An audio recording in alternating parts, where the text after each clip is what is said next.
Nereden açıyorum? Unuttum. Buraya mı? Tamam.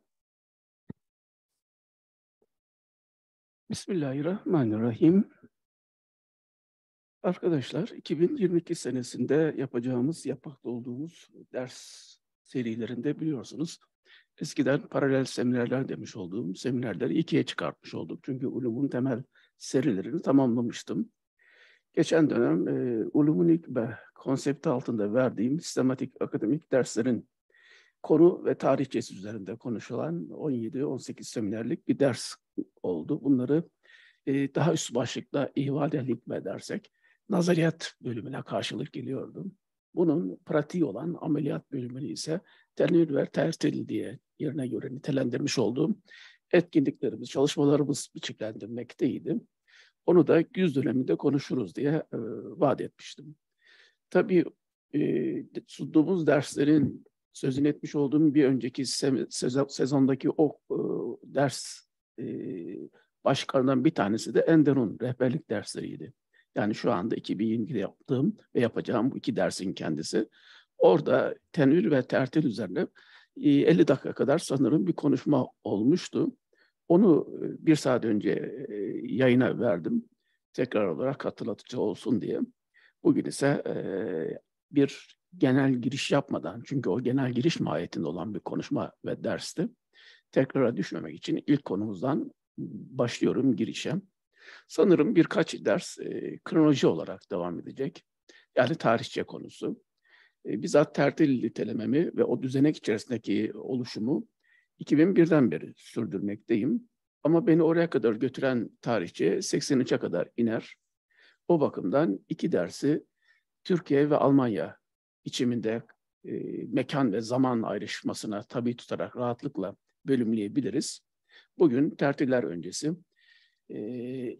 ki şu başlıkla işaretleyerek veriyorum, konuşmada zikretmediğim Türkiye bölümünü, yani 83 ve 89'un sonu, 90'ın başları da diyebiliriz. Türkiye yahut da Türkiye'nin de içinde yer almış olduğu daha bir üst başlık atarsak Diyar-ı İlaf, yani klasik Darülislam coğrafyasında tertil okumalarının Nili üzerinde bir örneklemedir bu. Daha doğrusu 2001'den sonra yapmış olduğumuz pilot okuma tarzları. Bizi oraya götüren, hazırlayan, beni besleyen, hesaplaşmış olduğum düşünsel ya da pratik hareketler, paralelimizde akan oluşumlar içerisindeki nizahlarımız, kavgalarımız, kesişimlerimiz, bunları paylaşmam gerekiyor. Tabiatıyla sözlü olarak yakın çevrelerimizde konuştuğumuz anılarda var birçok şeyler, ama bunların da derli toplu yazılı, fazla da incitmeden birilerini ifade edilmesi, yazıya geçmesi gerekiyordu. O bakımdan bunu vermeye çalışacağım. Şifai anlatımın tehlikelerinden sakınmak için de yazılı metne büyük oranda sadık kalarak anlatımı sürdürmeyi düşünüyorum. Her ne kadar tanıtım yapmayacağımdan bahsetsem de bu yapacağım ilk 3 seminerin kronolojisine hızlı olarak bu şekilde bakabiliriz. Tertiller öncesi, bunun ikisi o zaman ne olur? Tertiller dönemi olur. Üçüncüsü de nakipler tertili dediğim son 15 Eylül sonrası döneme tekabül edecektir. Bunu kendi içerisinde iki bölüme ayırdığımdan bahsetmiştim. Türkiye bölümü ve Almanya bölümü. Almanya bölümü burada bugün vermeyeceğim için gözükmüyor. Türkiye bölümünü de Elazığ ve Kayseri diye iki bölüme ayırmam gerekir. 83 ve 85'ten bahsediyorum. Elazığ'da 6 sene kaldım ama okumalarımızın tarihçesi son 2 yıla karşılık geliyor. Ve Kayseri dönemini de toplam olarak 85-90 olarak, 5 yıl olarak verebilirim. Ama araya giren bir 16 aylık askerlik dönemim var. Hem bu Kayseri döneminin içerisinde, ama alt dönemi ayırırsak onu da o zaman 3'e bölmek lazım. Yani bu 5 yılı. Orta Anadolu tenvirine emek verdiğimiz Ekim 1985, Ağustos 1988 arası diyorum. Alt bölüme ayırdığımız zaman bunun sivil dönemi. İkincisi askerlikte geçen dönem. Onu da Gemlik ve İzmir diye ikiye bölmem gerekiyor. Ve ondan sonra da Kayseri'de kaldığım bir yıl, ama Kayseri'deki çalışmalara dahil olmamış olduğum dönem söz konusu. Evet, ana kronolojik şemam bu. Tertiller öncesi, tertillerin zihnimde oluşan, biçimlenen sürecine beni götüren tarihçi. Zihni koordinatlar ve özne diye iki başlığım var. Önce Elazığ'a geçmeden önce zihni koordinatlardan kastım zaman ve mekan. Yani 83'lerden 90'a kadar ki bu 7 yıllık, 6 yıllık Türkiye ve dünya nasıl bir ortamda yaşamaktaydık?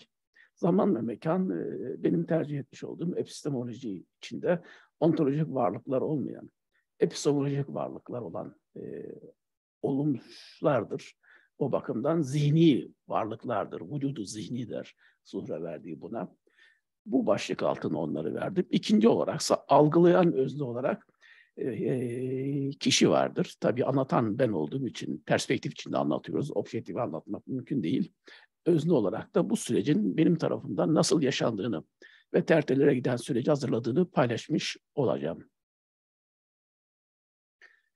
Söylediğim gibi okuma üzerinden şekillendiriyorum. Eğer okuduğum bölümleri de açmaya kalkarsam bir saat içinde bitiremeyiz. 45 dakika sonra ezan okunma durumu var. Metin kayıtlarıyla da ses, görüntülü ve metin olarak elimizde olduğu için dileyenlerle özel sohbetlerimizi açar konuşabiliriz. Ben hazırlığımı okumaya çalışayım. Çok fazla zorlanmazsam izaha girmeyeceğim. 1983'ler Türkiye'si. Katılımcı yok. 4 arkadaşımız vardı. Koptuk mu? Sorun gelmedi değil mi? 1983'ler Türkiye'si, Cumhuriyet'in 50. yıl kutlamalarının üzerinden 10 yıl geçmiş. 60 sene ne kadar da uzun bir zaman dilimi olarak görünürdü. Şimdi 60 yaşında olan bir özne için her şey dün gibi. Zaman, mekan birer zihni varlık. Algılayan olmaktan çok algılananız. Çevre ve özne ayrımını yapmak çok zor. Bu nedenle başlıklarda ayrım öngörsek de hep bir kesişim kümesi içinden konuşuyor olacağız biliyorum. Türkiye'yi dünyadan yalıtarak anlatamayacağımız gibi içinde mayalandığımız kentler içinde ülke bütününü kuşatan tüllerin altında nefes alıp verdiğimiz aşikar bir gerçek. Eylül gelse ki 29 Ağustos'ta yazmıştım sanırım buraları. Militer darbenin üzerinden 3 yıl geçmiş olacaktı. 82 sonbaharında halka onay verdirdikleri anayasa uyarınca Mayıs'ta siyasi partiler legal kimlikleriyle belirmeye başladılar. Halkın sivil yönetime bir an önce geçilmesi yönündeki iradesiyle yüksek oranda evetle ödüllendirdiği askeri seçkinlere önlerine sundukları militer partiye iltifat etmeyerek kabinede darbeden sonra ekonomiyi emanet ettikleri Özal'ların ağabeyine hükümeti armağan ettiler. Özal, Cumhuriyet'in ilk nesil çocuklarından onunla aşağı yukarı yaşıt 60'larında Cumhuriyet. Devrim Menderes'te kariyer basamaklarında tırmanmaya başlamış, ailede dindarlaşmaya paralel konservatif siyasetle neoliberal çizgide kendini gerçekleştirmeyi seçmiş Turgut Özal. Oylarını düşünerek de olsa Kasım 1989'da Cumhuriyet'in Çankaya'sına meskun olmayı başardıklarında yurdum dindarlığı, surda gedik açmanın hazlarını tatmaya başlayacaklardı. Dindar bir cumhuriyetleri var. 89 onun Cumhurbaşkanlığı dönemi, 83 onun başbakanlığı süreci. Demek ki bu dönem tamamen Özal'ın Cumhurbaşkanlığı öncesi dönemi demektir. Zaman itibariyle Türkiye mekanında. Darbe öncesi 24 Ocak kararları döneminde başlayan ekonomiyi küresel sisteme entegre etme operasyonlarının olmazsa olmaz yapışık ikizi olan siyasal entegrasyon içinde Nisan 1987'de Avrupa Birliği'ne tam üyelik başvurusu için gerekli adımlar atıldı. 83-87. 4 Eylül'ü bünyesinde aynı yılın sonbaharında yapılan referandumu umduğunun tersine kaybetti. 4 Eylül'ü bünyesinde topladığı partilerin yasaklılarının prangaları çözüldü. Oy oranlarını bazılarını parlamentoya taşıma fırsatı verdi. Milli Görüş Hareketi'nin MSP'si yeni dönemde Refah adıyla Erbakan'la kavuşmuş olacak söylemlerini yenileyerek adil düzen vaadiyle yol almaya başladı. 79'da İran devrimiyle başlayan miladi takvim sonlanırken Kasım'da hicrete referanslı kameri takvim 1400'lere merhaba demişti. Bugün Eylül 2022 şemsi takvimle hicretin 1400. yılını 622'de başladığına göre deviriyoruz. Dün 30 Ağustos Cumhuriyet'e giden sürecin savaşlar sonrasını başlatan 100. yılının külliye Yeni Çankaya konserinde Kur'an tilavetiyle mest oluyordu ekseren nas. 83'lerde 3. yılını deviren, tamamlandığında milyonlarca askeri sivil ölüm bırakmış olan İran-Irak Savaşı'nın sonlanması için daha 5 yıl vardı. 83-88. 89'larda Salman Rushdie fetvası, Gorbaçov'a mektup, şu satırları yazarken Mihail'in 91 yaşında ölüm haberini alıyorum. Ve devrim rehberinin vefatı ile kapanıyordu İran'ın yeni 10 yılı. 89-79. 89'da Sovyetler Rusyası'nın Varşova Paktı'nda dağılmalar hem Doğu Avrupa'da hem Doğu Türk dünyasında bir dizi ulus devleti haberlerin manşetlerine taşıdı. Kısa süreli selefinin ardından iktidara gelen Gorbaçov'un glasnost ve perestroikası kapitalizmin yutacağı çürümüş bir ağaç gibi devrilmekteydi. Kasım 89'da parçalanmış Almanya'yı birleşmeye götürecek Berlin duvarındaki tuzlu doluşları konuşacak uzun bir süre siyaset bilimciler. Brejnev doktrininin heveslendiği Afganistan'ın Amerika'nın satranç tahtasında ileri geri sürülen varlıkları için de 80'li yıllardaki gelişmeler Türkiye'de yakından takip edildi. Demek ki Özal'ların 89-89 arası Türkiye'si ve dünyasının genel çerçevesi bu.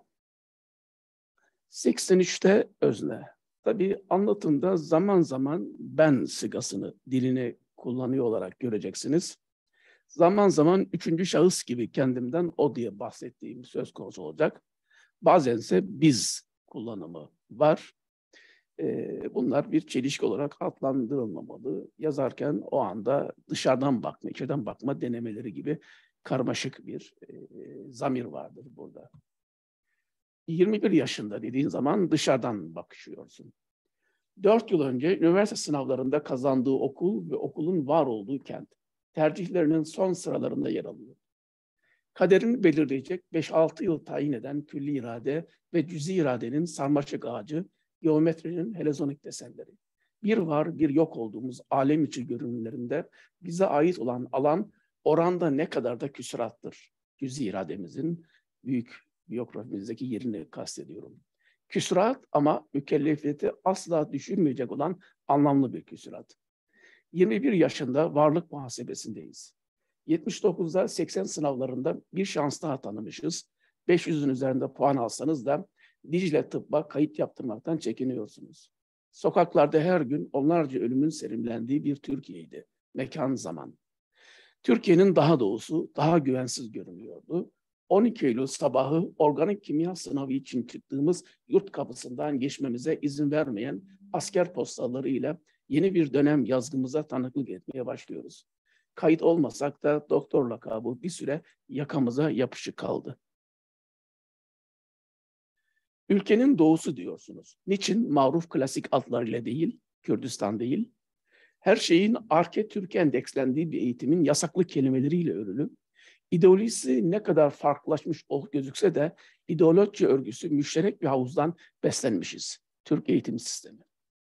Bu ve benzeri nice ezberle muhasebe manasında 21 yaşında bir genç.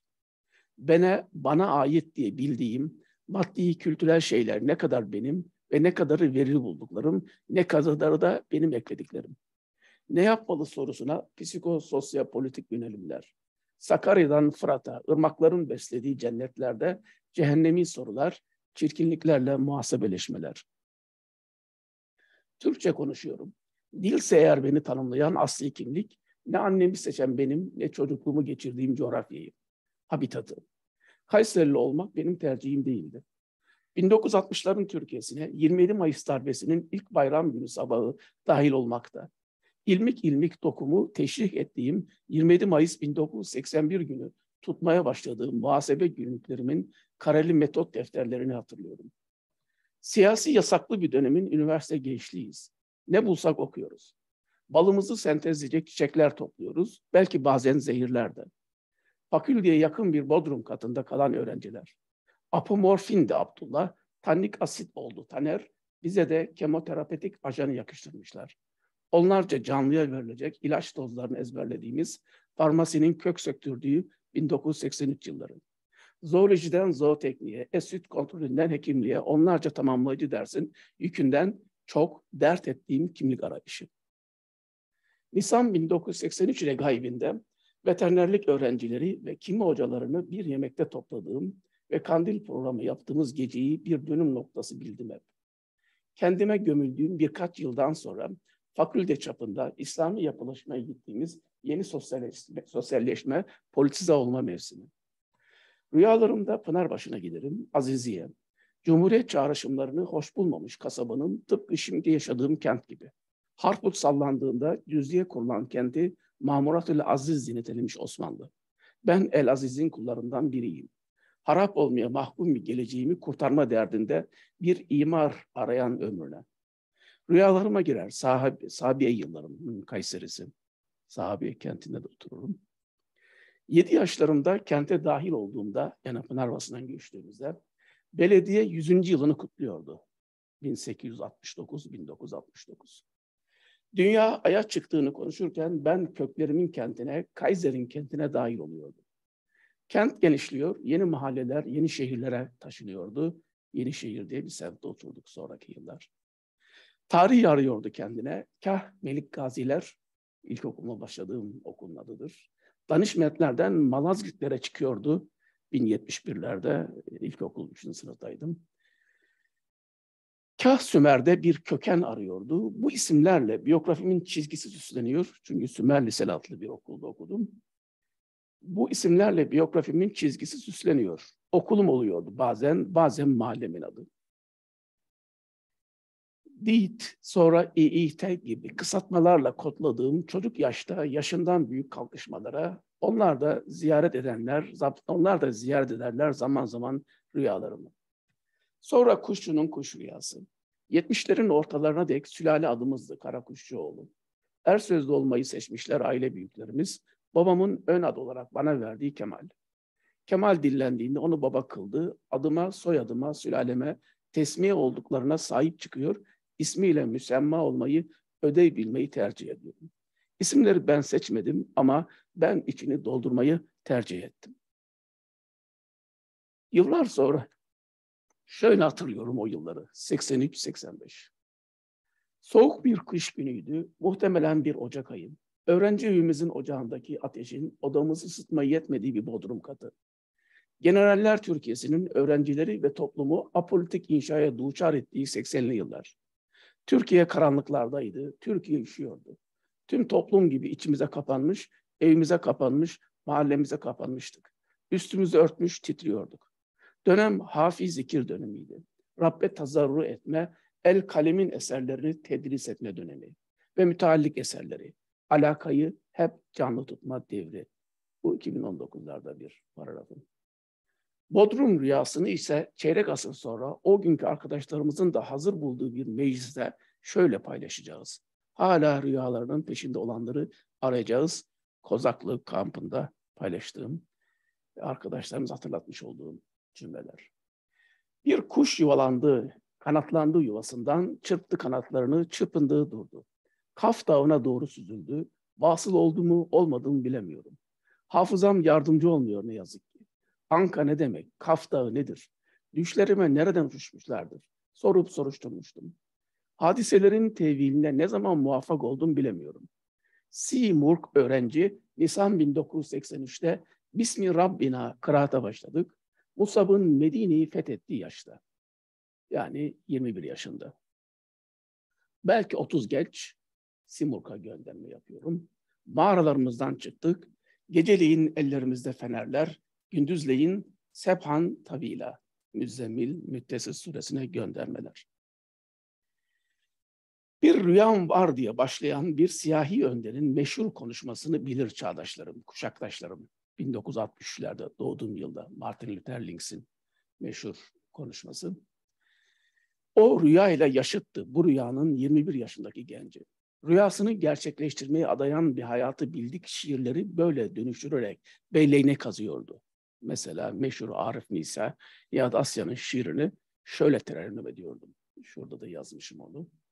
Mücahidim, işaret aldığın gün imamdan, yürüyeceksin, millet yürüyecek arkandan. Sana selam getirdim Yasiroğlu Ammar'dan. Elde sensin, dilde sen, gönüldesin, baştasın. Musab'ın Medine'yi fethettiği yaştasın.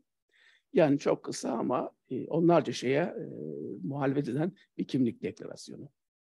Hamaset fethi konuşmuyoruz. Alparslan'ın ya da İstanbul'un Fatih fethini gençlere anlatırken bu hamaset pompalama manasına geliyor.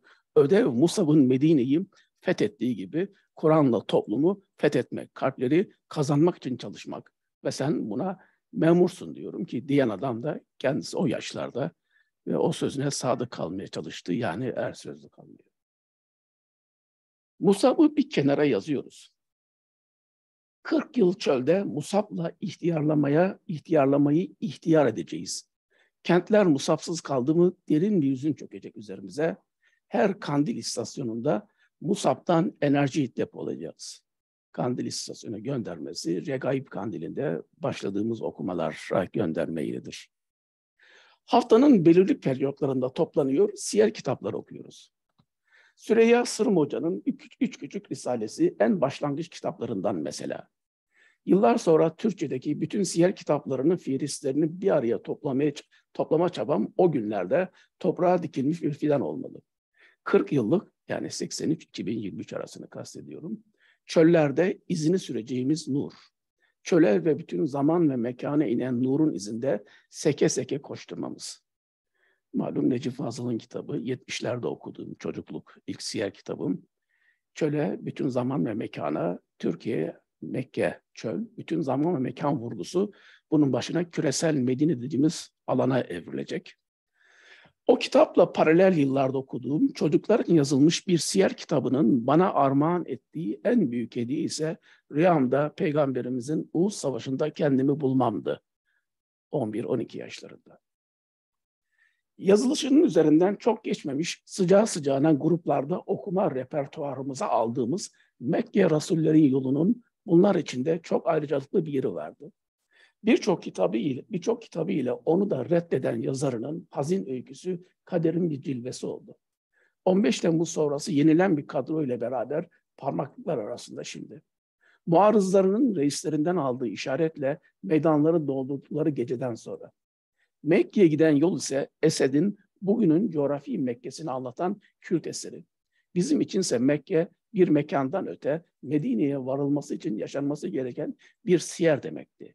Mekke, dönüştürürsek Rasullerin yolunu, Musab'ların yolu idi. 21 yaşındaki genç 40 yıllık çölde dolaşıp dururken nice ibretlik kopuşlara acıyla tanıklık etti. Nice siyerler aktı paralelinde, Simurg'dan kaç kuş kalacaktır, Kaf Dağı'na çıkacak. Bazı gruplar, bazı kavşakları kayda geçmeliyim diyorum. 1973 Mayıs'ında vefat etti Necip Fazıl. 1950'de Kayseri'de Büyük Doğu Cemiyeti'nin kuruşundan sonra 33 yıl daha işlemiş saati. 70'li yılların ortalarında Kayseri'de dünya bir inkılap bekliyor diye dinliyoruz onu. Konferansında dinliyoruz onu. Cemiyet için Kayserileri bir makar seçmişti. 1 olacak, 21 olacak, 40 olacaktı. Yaptığı konuşmada bunları kullanmıştır. Mahalleden dünyaya yayılacak bir inkılap. Bu bilinci ona borçluyum. Doğru yolun sapık kolları ya da yanlışlarına halef olanların tersine biz onu 4 müstesna şair silsilesinde hak ettiği makamda görüp beslendik. Devlerin, yani 4 şairi kastediyorum, birbiri hakkındaki yargılarının magazinine takılmaktan uzak durduk. Akif emsalsiz duruşu ile hep zirvede, Karakoç ve özel şairle çağrı yarı güzün kozasını ördü. Said Nursi 27 Mayıs'ta mukaddem aylarda, Mart ayıdır tam olarak söylersek, irtihal etmişti ahirete.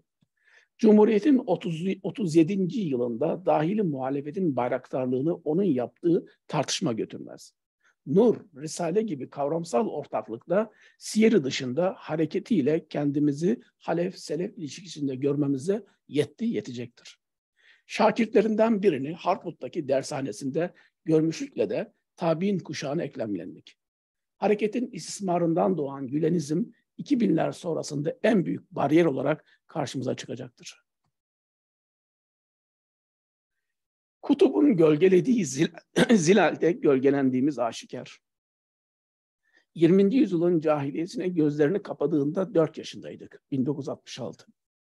Tefsirinin kitap kitap neşredildiği günlerde, 70'li yıllar, 10 yaşlarında o kitapların kokusunu çektik içimize. Yani biz 15, 16, 17 yaşlarında fiziral okuyorduk. Yoldaki işaretler, Akıncıların Gevher Nesip ve Medresesi'nde düzenlediği bir yarışmada ödülümüz olsa da okumamız Elazığ yıllarına sarkar. Dönemin önemli mihver kitaplarından biri oldu. Tek beslenme kaynağımız kutup olmadığı için o kitapla alameti farikalı gruplaşmalar içine düşmedik. Hatta fakülte sonrası kitabı dipnotlu yayınlamayı bile düşünmüştük. Fizilali klasik tefsir yanlıları pek tefsir saymazlar. Bizim tertile verdiğimiz anlamla düşünülürse buna pek itiraz da etmemek gerek.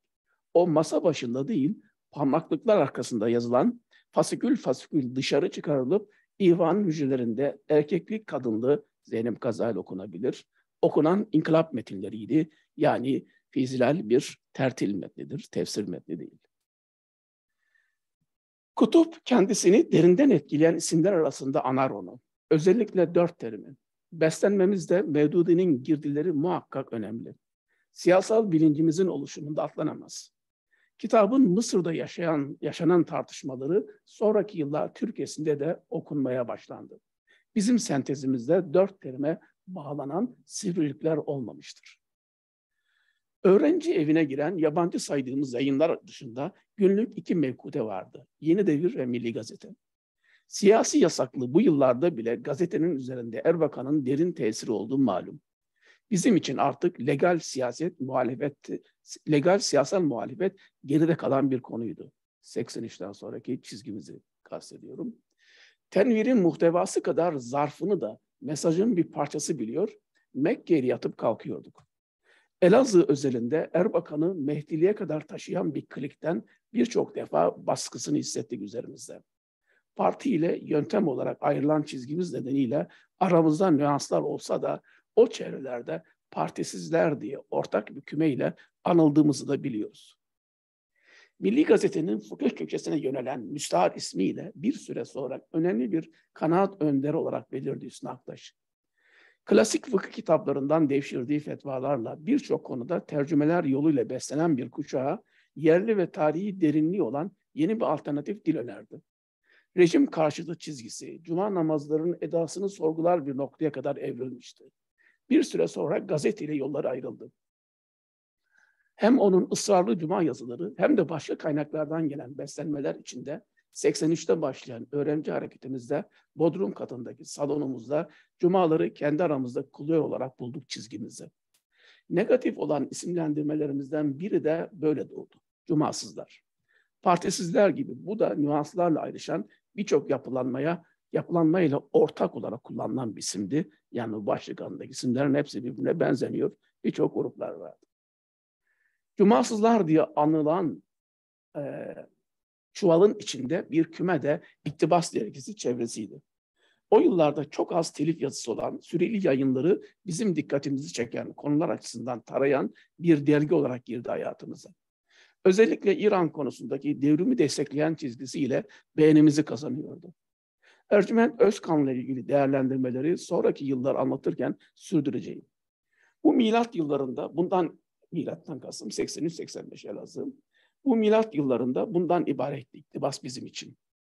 Bugün o 4 radikal sayfa çalışmamda okunabilir bir biyografi. İran devrimiyle gelen birçok kazanım mezhep sorunsalı ne doğu ne batı yalnız İslam şiarı ile Amerika ile verilen bir kavgada başarılı bir örnek olarak 21 yaşındaki bir delikanlının bigane kalabileceği bir durumdan bahsedilemez. 79'da devrim gerçekleştiğinde gençliği olarak görüldüğümüz siyasi hareketin liderinden Erbakan, başlayan büyük destek ile alt kümelere kadar inen bir heyecan dalgasıydı İran. Şia denen bir dünya giriyordu Sünni dünyanın gündemine. İsrail karşısında yürütülen siyaset nedenli takdir topluyorsa, Irak'la yaşanan savaş, sonra Halep Hama'da yaşananlar konusunda birçok kesimde önemli kafa karışıklıkları yaşandı. Destek çekenlerden İran üzerinden Şiileşenlere kadar birçok renk vardı bu skalada. Bu nedenle zaman zaman İrancı olarak anılmamız da net bir bilgi vermeyecektir. Cumasız, partisiz nitelemesi gibi, çünkü içinde çok farklı kümeler vardı. Küme aslında bir arada sayılamayacak birçok oluşum içinde barındırıyordu. Bahsettiğim 82-85 yılları İran'ı. Süreç ilerledikçe İran'da çölün neresine düşüyor konuşacağız.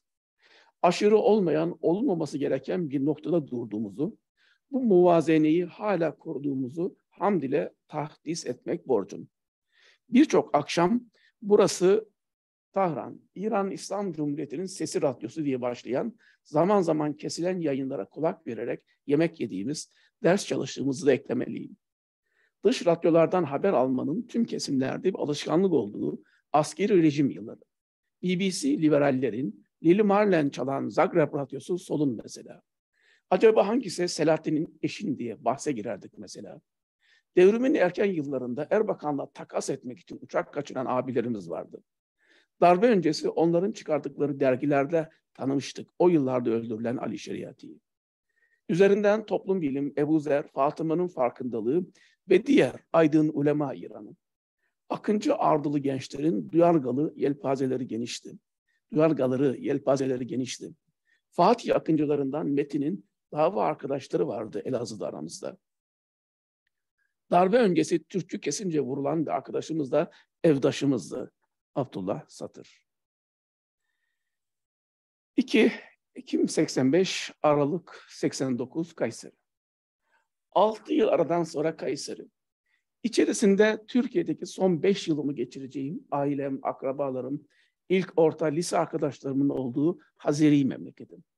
23 plakalı kentte 23 yaşında kuşlar hekimi olarak Bakar'a dönüş.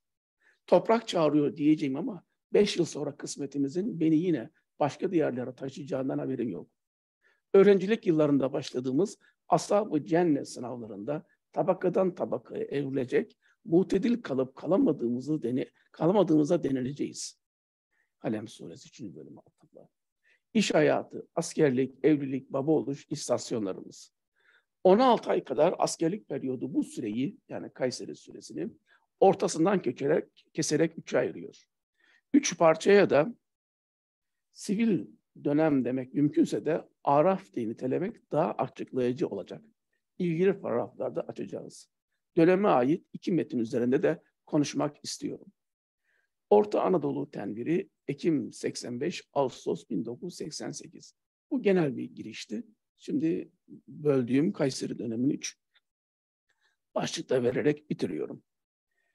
Reagan'ın yeni soğuk savaş yıllarında yürütmeye hazırlandığı yıldız savaşlarıyla yarışacak olan takatı kendisine bulamayarak, kendini feshederek bitecek bir sürece doğru gitmeye başladığı dünyanın Türkiye'si. Birçok yaşadığımız da bizimle ya da daha önce dağıldıkları kentlerden memleketlerine dönmüşler. Yani 79-80'lerde terk ettik Kayseri'yi ama hepimiz aşağı yukarı 1-2 yıl farkla tekrar Kayseri'ye dönmüşüz. Askerlik bekleyenler, nişanlanmış olanlar, serbest iş kurmuşlar, yurt dışına gitmek için hazırlık yapanlar. Bayram sonrası yaz başları bir öğrenci evinde toplanıyor. Darbe geçmiş 5 yılın sonrasında nerelerde olduğumuzu tartışıyoruz. Şimdi ne yapacağız? Bir dava ülküsü olanlar olarak. Bireyciliği gelişmişlerimiz kasıyor. Benim böyle karın ağrılarım yok.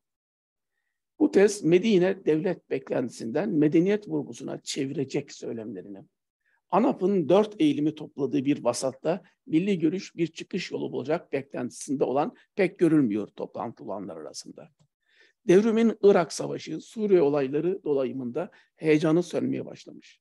Afganistan hüzün konusu, arkadaşlarımızı yoğun bir okuma içinde görüyoruz. 70'lerin kimi çevirileri yeni anlaşılmaya başlıyor. İhvanı aşan selefi kıpırdanmalar gözlemleniyor. Karşı tarafta ise teşeyyülle sonlanan ekstrem çıkışlar. Durun kalabalıklar diye başlayan birkaç sayfalık bir manifesto ile dolaşıyorduk haftalardır camianın evlerinde 85 Kayseri. Evrensel bu manifesto içinde evrensel söylemler, yerelde başlayan pratikler, siyeri temel alan tarihi derinlikler yüklü konuşmamıza ses verecek. Yani öğrenci evinde yaptığımız konuşma, o da yazılı metinleri. Maalesef bu metin elimde yok. Koromuzu oluşturacak bir mıknatısta ortaya bıraktığımız maden olanlarla yakınlaşma frekanslarımız. Yani o ses ortaya bırakıyorsun. Kimin kulakları açık? Yeni çevremizde kimlerle yürüyeceğiz? Onlarla ölçüyoruz. 22 Ekim 1985, 12 Ağustos 1988 aralığında kentteki temel etkinlikleri belirleyen bir meşveret piramidinde inip kalan parmağız artık. İçimize sinmeyen hayli şey olsa da varlığımızın sivrilikleri törpülemesi, tezimizin eğitimde kısmi icra şansı bulması teselli noktalarımız. Sonra anlatacağımız beklenen kaçınılmaz itizalimiz. Çatının konumuzla burada zikredilmesi gerekmeyen değerlendirmelerini yapmayarak gerekli olanlarla yetineceğim. Kerimoğlu çizgisindeki fıkıh, kentteki cuma pratiğini belirliyordu. Elazığ deneyimimize imkan bulamadık. Yani kendi aramızda kılmayı Kayseri'de gerçekleştiremedik. Kimi memursuz camilerde toplaşmalar görülse de bunlar kent radikalizminin ana rengi değil. Birliktelik anlaşmamızda usulde Kufe fıkhına dikkat çeksek de ki bunlar Kerimoğlu furuda fıkıhçı idiler. Biz yöntemde Ebu Hanife'yi gündemleştiriyorduk. Darülharp fıkhı altında değerlendirilen birçok yeni ahlakla donalı bir hitap ettiğimiz dinleyici bulduk karşımıza. Siyer'in peygamberi yanlarındaki emanetleri sahiplerine dağıtarak ayrılırken bu fıkıh sayfasında adeta devletin malı deniz kanunları yürürlükte. Bari iç ettiklerinizi kişisel hesabınızda kullanmayın uyarılarına evet der görüntüleri olsa da işin hiç de öyle yürümediğini biliyoruz. Otobüse bilet atmama, elektrik sayaçlarıyla oynamam, bunların Elazığ tenviriyle bağdaşması mümkün olacak değil. Müntesiplerin eminlik vasıflarını buharlaştıracak, toplum katında tamiri imkansız lekelerle karartacak iş karartıcı manzaralar. Darülharp bir yatay bölünmenin adıydı. Darül İslam'ın da olduğu bir dünyada onu çevreleyen dış dünya. Cahiliye dediğimizde ise Seyyid Kutup kavramı bir dikeylikten, zamandan bahsediyorsunuz. Biz buna daha yakındık. İslami devrimler bir kurtarılmış mahalle gibi olsa da, İran'ı kastediyorum, dünya sisteminden tam bir bağımsızlığa sahip olamayışları, İslam dünyasının tarihsel, mezhepsel bölünmüşlüklerinin getirdiği onlarca sorun vardı. Bu kavramları kopyalı yapıştır kullanımları hoyratçaydı. Kayseri'de bunu aşmaya çalıştığımız camia düşünsel alanda özde bir umut vermiyordu. Önce Orta Anadolu, sonra ülke çapında benzer hassasiyetler taşıyan topluluklarla tanışmak, düşünce alışverişinde bulunmak, iç içe büyüyen dev bir hiyerarşik meşveret piramidine ulaşmak. İçinde yer aldığımız, almadığımız geziler, ev sahiplikleri. Hem örgütsel yapılanmada hem toplumsal dönüşümde tüme varımcıydık. İstikrar. Ya biz, İslam bizi teslim almada ne kadar muzafferdi? Yani bu topluma olan taleplerimiz ama biz kendimizi İslam'ın içinde nerede buluyoruz? İslam bizi teslim almada ne kadar muzafferdi? Dar bölgede 3 kez, yani Kayseri'yi kastediyorum, 3 kez liderlik yenilemesi 3 yılda. İlk ikisi ticari ortaklıkların birbirlerini akıl almaz suçlamalarla itham etmeleri. İlki camiye içi yargılamada haksız bulunup riyasetten alınınca bensiz Boğaz Köprü'yü ile geçemezler, Atasoy Müftüoğlu'nu kastediyor diyerek çekip gitmesi. Bu çiğ söz bir enaniyet belgesi olsa da söz konusu olaylarda gerçekten haksız mıydı? Sonraki başka çevrelerde de tanık olduğum üzere yapılan gerçek bir yargılamadan çok dava zarar görmesin diye iki tarafı suçlu bulup olayların üstünün örtülmesi şeklinde cereyan ediyordu. İkinci arkadaşımızı sonraki yıllar yeni ortağı suçladı bu kez. Ne kadar adil bir yargıydı yaşananlar. Bu kez yapı içinde aşağıda olan kaybetti, bereki düşük ilan edildi. Yani topluluktan atıldı. Yargı sarsmadı ama riyasetteki beceri yetersizliğini ve vizyon düşüklüğünü gizli seçimle yerini üçüncü arkadaşımızın gelmesiyle sonuçlandı durum. Bu kez umutluydum. 2013'lerin Türkiye'sinde iktidarın diliyle gezi imamı olarak etiketlendi arkadaşımız. Yaşadığı ortak geçmişimizin dışında bir yerlerde tanımlıyor şimdi kendisini. Militer dönem Aralık 86'dan itibaren 16 ayın ilk 4'ü Gemlik. Yurdum erkeği için askerlik hayatında önemli bir eşiktir. Genellikle kalıcı iş hayatı ve evlilik bu eşikten sonra kimliğe eklemlenir. Askere alma daireleri ilk dönemler için doktorları Samsun'da, veterinerleri Gemlik'te topluyormuş. Gerek okuldan gerekse başka fakültelerden kuşçularla bir arada olduk. 4 ay bu Bursa'ya çok yakın Marmara kasabasında, Gemlik'te. 3 hafta sonu çıkma yasağının da olduğu sıkı talim dönemi. Şimdi Kayseri'de şu yapılıyordur, şimdi şurada şu oluyordur diye mırıldanmalarımız. 5 para etmez kişilere sırf omuzlarındaki, yakalarındaki alametler nedeniyle olan itaat bağlantımız. Vaka buysa kişi tabi büyükleri, anne babası, akit büyükleri ve hepsinin ötesinde Allah'a olan misakına sadakati ne olmalıydı? Askerlikteki bu hiyerarşinin bana verdiği dersti. Bir tenvir bağlısı olarak hayatımızın çeyreğinde, ki 25 yaşındayız artık, bunları test ediyoruz. Kuşçularla, veteriner arkadaşlarımızla. Cuma namazı için bir mescit var kışlada. Vakit namazlarında kah göz yumulası, kah zorlanası erat. Kantinde komutanların izin verdiği TV kanalları izleniyor. Cumhuriyet gibi sayılı gazete bulunuyor masalarda. Uğur Mumcu'nun Rabıta serisini burada tefrikalar halinde okumuştum. Daha sonra bizzat tanışacağım Avrupa'daki ismi de. Köpekler nasıl söz dinler, hale getiriliyorlar, şartlı refleksle yitiriyorlar. Bunları gözlemliyorum enteresan şekilde. Bazı akşamlar mesleki dersler, bazı akşamlar ilke ve inkılaplar anlatan yüzbaşı ile beraberiz mütalada. Kökü içeride ve dışarıda olan örgütleri dinliyor. Henüz rütbe almamış bizler. Birçokları bu anlatılanların bir parçası oysa ki. Kışla kütüphanesinde okunacak ne bulunabilir? Bir musafa kavuşmak büyük şans. Ferdan, Tenvir tertilimi yapabileceğim kitabım. Ankara'dan Rıza adında bir arkadaşımız var. Bugünlerde Akit gazetesinden tard edildiği söylenen Dilipak'tan dayım diye bahsediyor. Dayısının imzaladığı Alex Haley'in Malcolm X kitabını Gemlik'te okumuş oldum fırsat buldukça. Bir beyaz siyah mücadelesinde bir azim abidesini okumak bu nizami içi hayatta can suyu gibi geliyor. Rabıta üzerinden Avrupa, Malcolm üzerinden Amerika diasporasına, bilgi düzeyinde ilgimizin uzanışı. Bunlar tenvir, tertil mayalanmamızda önemli girdiler olacak. Sonraki yıllar hem Dennis Washington'un canlandırdığı film Gözyaşı ile gıpta izleyeceğim bir Malcolm olacak. Hem Alex Haley'in ünlü Kökler dizi filmi üzerinden anti-emperyalist öfke birikimi.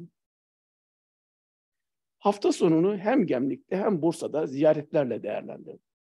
Kayseri'deki bu civarı tanışma görevimizin bir parçası gibiydi. Bir kitapçı olan Ahmet Baydar, Muhammed Elbehi'den ve başkalarından yaptığı çeviriler üzerine konuşuyoruz. Kasabada yorgancı bir arkadaşla tanışmamız sağlanıyor. Gördüğünüz gibi Elazığ, Kayseri, Gemlik'le devam ediyoruz. Dönemler değişiyor, yazlar değişiyor ama bizim tertil kararlılığımız değişmiyor. Her şartta yaptık bunu. Çeviriler üzerinde konuşuyoruz. Kasabada yorgancı bir arkadaşla tanışmamızı sağlıyor. Onlar üzerinden de Bursa'da bir tuhafiye dükkanına uzanacak yolum. Emekli babam gibi bir dükkanda bir okul kurmuş Metin Bey. Asyalı Ozan. Çok uzağında olmayan bir mesafede Kelime Dergisi'ne Hikmet Bey'i çıkıyor yolumuz. Konya ziyaretinde yöneticisini tanıdığımız Levkute içi tartışmaların Murat Kapkıler'de tasavvuf, kelam tartışmaları, diğer yakası ve daha nice konular belki 10 hafta boyunca bu mekanlarda müzakere edildi. Çektiğimiz kura sonrası 1 yıllık asteğmenlik adresimiz belli olunca onlar üzerinden İzmir'den adresler düşüyor not defterimize. Onlar Malatya, Elazığ hatıralarına önemli zeyiller yapacak. Nisan 87 İzmir. 88 Nisan'la dek 12 ay. Ağustos'ta kısa bir Kayseri iznimiz var ki sonraki hayatımızda önemli tesirler oldu. İhsana tevdi edilen görevler, nişanlılık ve fıkıh soruşturması için Malatyalıların bıraktıkları soruların tarafıma yönlendirilmesi. Gemlik'ten daha rahatız. Hem Nizamiye içinde hem Çiğli'de kaldığımız evden İzmir konağı olan süzülüşümüzün tanıştırdığı çevreler, tenvirler, içeriden başlarsak yani askeriyeden. Veteriner odamız sağlık ocağı, revirde. Namaz kılan bir Bayburtlu şoför askerim var. Rütbenin silindiği arkadaşlığımız.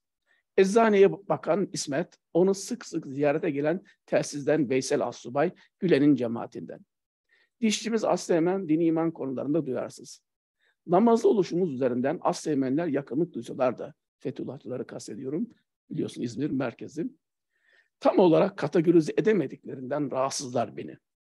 Askeri lojmanlarda Veysel'in evinde, yani o Fethullahçı'nın evinde Kur'an dersleri yaptım diye hatırlıyorum bir defa.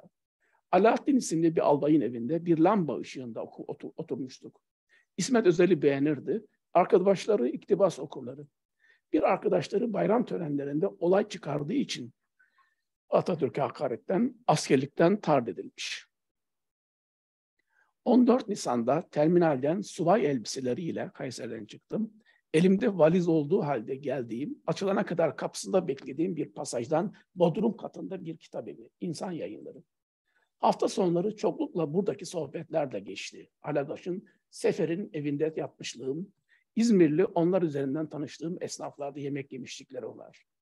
Çiğli'ye teslim olmadan kaldığım bir öğrenci evinde kalan Muhammed Ekici adlı genç ve arkadaşları. Gece gündüz nice Kur'an sohbeti. Yayın evi Konak'ta, Kestanepazarı Camii'nin ezanlarının duyulabildiği yakınlıkta bir merkezi mekan. Emekli olmuş Gülen burada vaaz edermiş. Ali ve Mustafa Ünallar buralarda yetişmiş. Eşme'ye ziyaretlerinden çok olumsuz kanaatlerle dönüyorlar Ali Ünal hakkında. Edip'in İstanbul'u yaşattığı şoklar dönemin magazin haberleri. Elazığ halkamızdan rahmetli Mehmet Kılıç üniversite sınavlarına buradaki evlerde hazırlanırmış. Gemlik'ten adresini aldığım, Çiğli'den emekli asubay Eflatun Bey'i bir başka iş merkezinde rulman ticaret yaparken buluyor. Onun çevresiyle genişleyen bir başka İzmir çevresi. Çekmegil cemaatinden ama İzmir Refah Partisi il başkanlığı da yapan ayakkabıcı İsmail Bey mesela. Bir akşam evlerinde Çekmegil usulü toplantı nasıl yapılıyormuş tanıklık ediyorum. Tabii Çekmegil hakkında bir dizi anekdotlar anlatıyor. Elazığ yıllarında Malatya'ya yaptığımız ziyaretlerde tanışamamıştım kendisiyle. İzmir'de Karagülle ile yaptıkları sert tartışmaları anlatıyorlar. İsmail Karagülle adıyla anılan Akevler Kooperatifindeki evinde, Karagül'ün kendisinin evinde buluştuk bir akşam. Daha sonra refahla birlikte anılacak olan adil düzen teorisi üzerinde tartıştık.